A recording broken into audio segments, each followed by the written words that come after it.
एक गरीब मछुआ की कहानी। यह कहानी है एक गांव में रहने वाले एक गरीब मछुआ की, जिसका नाम रामू था। रामू अपने पिताजी के साथ रहता था और उनकी आर्थिक स्थिति बहुत ही कमजोर थी। उनके पिताजी के पास केवल एक छोटी सी नाव थी, जिसके साथ वे अपने परिवार का पेट पालते थे। रामू बचपन से ही मछली पकड़ने का काम करता आया था। धीरे धीरे उसने मछुआने की कला में कुशलता प्राप्त की और वह एक अच्छा मछुआ बन गया।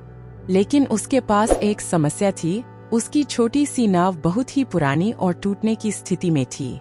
वह ध्यान रखने के लिए कभी कभी सुरक्षित नहीं थी और बारिश या तूफान के समय मछुओं को संभालने के लिए यह खतरनाक हो सकती थी। एक दिन रामू ने अपनी मछुओं को समुद्र में ले जाने के लिए फिर से नाव में सवार हो गया।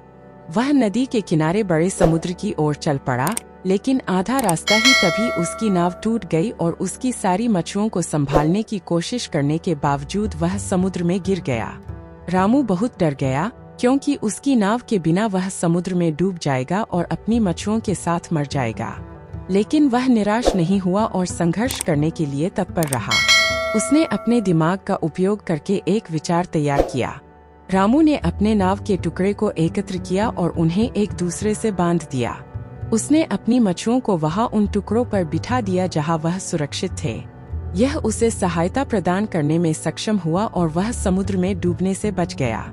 जब तूफान समाप्त हुआ और समुद्र शांत हो गया, तो रामू ने अपनी मछुओं को सुरक्षित रखने के लिए उन्हें वापस अपनी नाव में बिठाया और गांव वापस चल दिया।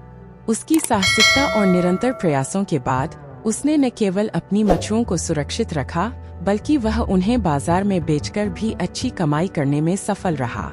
इस कहानी से हमें एक महत्वपूर्ण सबक मिलता है कि धैर्य, संघर्ष और नई सोच की आवश्यकता होती है जब हम अपने संकटों और चुनौतियों का सामना करते हैं। रामू ने अपनी नाव के टुकड़ों को उपयोग करके नई रणनीति बनाई, जिससे उसने अपने सपनों को पूरा करने का रास्ता ढूंढ लिया।